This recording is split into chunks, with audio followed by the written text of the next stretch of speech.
ॐ यां मेधां देवगणः पितरश्चोपासते तया मामद्य मेधयाग्ने मेधाविनं कुरु। नमस्ते सभी को और आप सभी का स्वागत है मेरे इस यूट्यूब चैनल हिंदू अध्ययन पर। जैसे कि हम लोग पिछले क्लास में पिछले प्रश्न पत्रों में आए हुए प्रश्नों को सॉल्व कर रहे थे और हम लोगों ने 10 प्रश्न किए भी थे। अब हम उसके आगे के 10 प्रश्न देखेंगे आज। तो कक्षा शुरू करते हैं और सबसे पहला प्रश्न है, सांख्य दर्शन के अनुसार निम्नलिखित में से कौन सा कर्म दाक्षिणिक बंधन का कारण है। तो मैंने पिछली क्लास में बताया था कि जो सांख्य दर्शन है उनके जो प्रवर्तक हैं कपिल मुनि जी को माना जाता है और सांख्य दर्शन में 25 तत्वों को माना गया है। 25 तत्व कौन कौन से हैं वो भी मैंने बताया था। अब प्रश्न है कि सांख्य दर्शन के अनुसार कौन से कर्म दाक्षिणिक बंधन का कारण है। तो मैंने 3 बताया था। कौन कौन से होते हैं बंधन? एक होते हैं दाक्षिणिक, ठीक है, एक होते हैं प्राकृत और तीसरे होते हैं वैकृत। तो दाक्षिणिक अब कौन से होते हैं वो बताती हूँ। जो दाक्षिणिक बंधन होता है वो जो इष्ट और पूर्त कर्म से जो होता है वो उससे दाक्षिणिक बंधन प्राप्त होता है। तो इष्ट मतलब अपना प्रिय और पूर्त कर्मों से, ठीक है। तो ऑप्शन दिया है, पहला सुखद स्पर्श की कामना, दूसरा गुरु से स्वाद, ये गलत यहाँ पे टाइप हो गया है, गुरु से अध्ययन करना, तीसरा भगवान का स्मरण करना और चौथा मंदिरों का निर्माण करना। तो मैंने बताया कि दाक्षिणिक बंधन क्या होता है, वो होता है कि इष्ट और पूर्त कर्मों से ही ये प्राप्त होता है। तो इसमें इष्ट और पूर्त जो कर्म है वो क्या है? मंदिरों का निर्माण करना। तो ऑप्शन नंबर 4 हो जाएगा इसका उत्तर। ठीक है, अब अगले प्रश्न पर चलते हैं। तो जो अगला प्रश्न है हमारा, हाँ, वो है कि ब्रह्म ज्ञान से कौन सा कर्म नष्ट नहीं होता है। ठीक है, जब जीव को ब्रह्म ज्ञान की प्राप्ति हो जाती है तो ऐसा कौन सा कर्म है जो नष्ट नहीं होता। कर्म 3 प्रकार के होते हैं, ठीक है। एक होते प्रारब्ध, संचित और क्रियमाण कर्म। तो जब जीव को ब्रह्म ज्ञान की प्राप्ति हो जाती है फिर भी एक ऐसा कर्म होता है जो वो कभी नष्ट नहीं होता है। वैसे तो जो भी हमारा जो कर्म होता है वो कभी नष्ट होता ही नहीं है।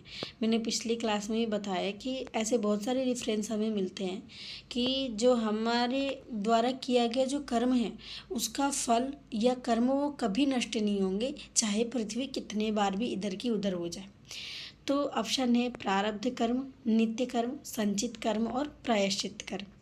तो जाहिर सी बात है कि जब जीव को ब्रह्म ज्ञान की प्राप्ति हो जाएगी तो नित्य कर्म, संचित कर्म और प्रायश्चित कर्म, ये जो तीनों कर्म हैं, है ना, वो तो नष्ट हो भी सकते हैं, पर जो प्रारब्ध कर्म है वो कभी नष्ट नहीं हो सकता है। क्योंकि प्रारब्ध कर्म जो है कि जिसका जो कर्म आप कर चुके हैं उसका फल जो बन चुका है वो आपको प्राप्त अवश्य होगा। तो जो प्रारब्ध कर्म है वो अवश्य भोगना पड़ता है। तो ऑप्शन नंबर 1 हो जाएगा इस प्रश्न का उत्तर। अब आगे चलते हैं अगले प्रश्न पर। अगला प्रश्न क्या है कि पर्वत के ऊपर धुआं है अतः वहाँ अग्नि है, यह किस प्रमाण का उदाहरण है। ठीक है, तो पहला है प्रत्यक्ष प्रमाण, दूसरा उपमान, तीसरा अनुमान और चौथा अनुपलब्धि। तो मैं आप लोग को बता दूं कि 2 ऐसे प्रमाण हैं जो आस्तिक या नास्तिक दोनों दर्शन स्वीकार करते हैं, ठीक है। वो है प्रत्यक्ष और अनुमान। पर वैसे देखा जाए तो प्रमाणों की संख्या 6 है। तो आप लोग मुझे कमेंट में ज़रूर बताइएगा कि जो षड आस्तिक दर्शन हैं वो कौन कौन से प्रमाण माने हैं और जो नास्तिक दर्शन है वो कौन कौन से प्रमाण को माने हैं। ठीक है, तो यहाँ पे जो प्रश्न है कि पर्वत के ऊपर यह किस प्रमाण का उदाहरण है, तो प्रत्यक्ष का बिल्कुल नहीं हो सकता है, क्योंकि हम ऊपर जाके पर्वत पे देख तो नहीं रहे हैं कि अच्छा यहाँ पर धुआं है इसलिए यहाँ पे अग्नि है, ऐसा नहीं है। हम वहाँ पे क्या कर रहे हैं, हम अनुमान लगा रहे हैं कि अच्छा पर्वत के ऊपर धुआं है तो वहाँ पे अग्नि अवश्य होगी, क्योंकि हम लोगों ने देखा है रसोई घर में भी कि अगर धुआं होता है तो वहाँ पे अग्नि जरूर विद्यमान होती है। तो ये क्या कर रहे हैं, हम लोग अनुमान लगा रहे हैं। तो ये किस प्रमाण का उदाहरण होगा, ये अनुमान प्रमाण का उदाहरण होगा। ठीक है, तो यहाँ पे हो जाएगा ऑप्शन नंबर 3।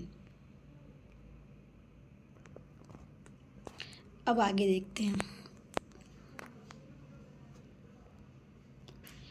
अगला प्रश्न है कि जो व्याप्ति संबंध किस प्रमाण में माना जाता है। व्याप्ति, हाँ, तो पहला है प्रत्यक्ष प्रमाण, दूसरा उपमान, तीसरा अनुमान और चौथा है शब्द प्रमाण। तो ये जो व्याप्ति संबंध होता है वो अनुमान प्रमाण में माना जाता है, क्योंकि वहाँ पे अन्नम भट्ट जी लिखते हैं यत्र यत्र धूमस तत्र तत्र वह्नि इति सहचर नियमो व्याप्ति। जहाँ जहाँ पे धुआं है वहाँ वहाँ पर अग्नि है, यह हम व्याप्ति से सिद्ध करते हैं। ठीक है, इसका नाम ही व्याप्ति है। तो यहाँ पर व्याप्ति का संबंध हमारा जो हो जाएगा वो हो जाएगा अनुमान प्रमाण से, और ऑप्शन नंबर 3। ठीक है, अब आगे देखते हैं।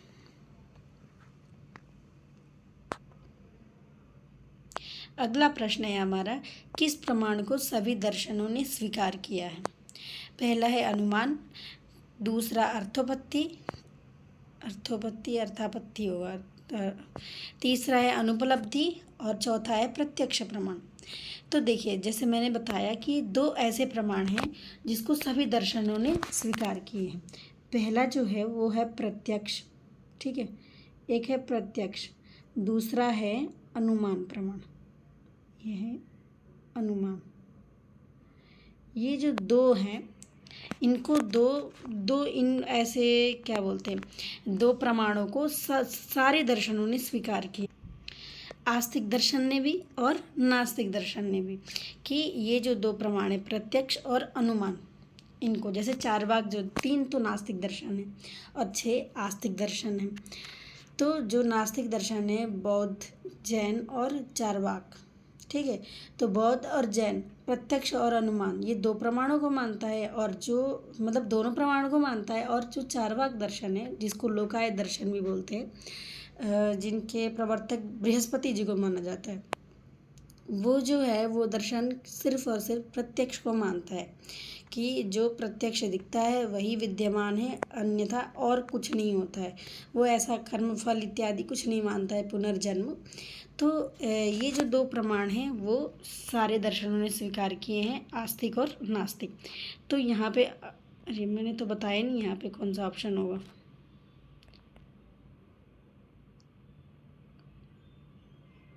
हाँ, तो यहाँ पे ऑप्शन है प्रत्यक्ष प्रमाण। तो प्रत्यक्ष और अनुमान, अच्छा, किस प्रमाण को क्षम्यता किस प्रमाण को सभी दर्शन ने स्वीकार किया, ये प्रश्न था। तो सिर्फ एक ही ऐसा है यहाँ, प्रत्यक्ष जो प्रमाण है उसको सभी दर्शनों ने स्वीकार किया। अनुमान को तो स्वीकार किया ही है, पर प्रत्यक्ष जो है वो पहला है जिसको सभी दर्शनों ने स्वीकार किया है। तो यहाँ पे हो जाएगा प्रत्यक्ष, फिलहाल तो प्रत्यक्ष प्रमाण हो जाएगा यहाँ पे। ठीक है, आगे देखते हैं। पर प्रत्यक्ष और अनुमान ये 2 प्रमाण हैं जिनको सभी स्वीकारते हैं। अब है किस प्रमाण को सभी, हाँ, मैं सूर्य को देख रहा हूँ, यहाँ सूर्य ज्ञान का कारण है। तो मैं सूर्य को देख रहा हूँ, ये तो बहुत आसान सा प्रश्न है। इसमें सीधे मैं देख रहा हूँ मतलब मेरी इंद्रियों का जो है वो डायरेक्ट कनेक्शन हो रहा है। तो कौन सा प्रमाण होगा यहाँ, प्रत्यक्ष प्रमाण होगा। तो ऑप्शन नंबर 1 हो जाएगा यहाँ पे प्रत्यक्ष प्रमाण। ठीक है, अगला देखते हैं। बहुत आसान से प्रश्न बने अभी। प्रश्न नंबर 17, यदि 2 पक्ष सत्य को जानने के लिए शास्त्रार्थ कर रहे हैं तो ऐसे शास्त्रार्थ को क्या कहते हैं। देखिए, हमारा जो है नेट के पाठ्यक्रम में, उसमें ये कथा का स्वरूप दिया है जिसमें वाद, जल्प और वितंडा और तर्क इत्यादि जिसमें बताया है। तो यहाँ पे यदि 2 पक्ष सत्य को जानने के लिए शास्त्रार्थ कर रहे हैं तो ऐसे शास्त्रार्थ को हम वाद ही कहते हैं। तो ऑप्शन नंबर 1 हो जाएगा, ये वाद हो जाएगा।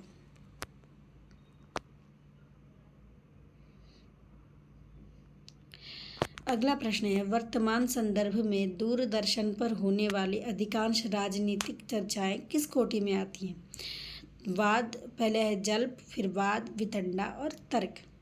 तो ये जो आती हैं वो जल्प के कैटेगरी में आती हैं। ठीक है, अगली कक्षा में मैं बताऊंगी कि जल्प, वाद और वितंडा में क्या अंतर है।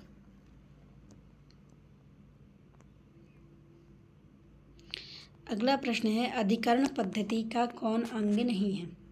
विषय, संशय, पूर्व पक्ष और अपवाद। तो अधिकरण पद्धति होता क्या है? ठीक है, अधिकरण में कितने पदार्थ गिने गए हैं? तो सबसे पहले मैं बता दूं कि अधिकरण में 6 पदार्थ आते हैं। पहले है विषय, संशय, पूर्व पक्ष, सिद्धांत, प्रयोजन और संगति। ठीक है, ये जो है 6 पदार्थ वो अधिकरण के अंतर्गत आते हैं। अब इन 6 से अतिरिक्त जो हैं वो किस में आएंगे? अधिकरण पद्धति का अंग नहीं होगा। तो यहाँ पे है विषय, विषय भी आता है, संशय, संशय भी आता है, पूर्व पक्ष भी आता है। तो चौथा बचा जो नहीं आता है वो है अपवाद। तो यहाँ पे ऑप्शन नंबर 4 हो जाएगा, अपवाद।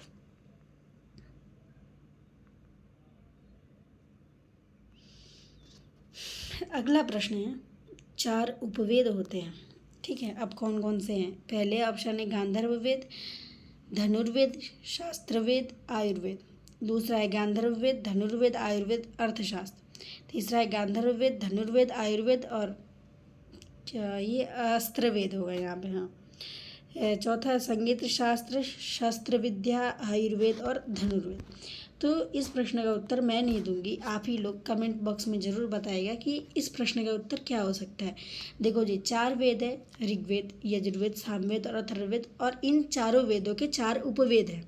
ठीक है, तो उन चारों उपवेदों का क्रमशः क्या क्रम सही है ये आप लोग मुझे कमेंट करके बताएंगे। और आज की कक्षा हम लोग यहीं पे समाप्त करते हैं।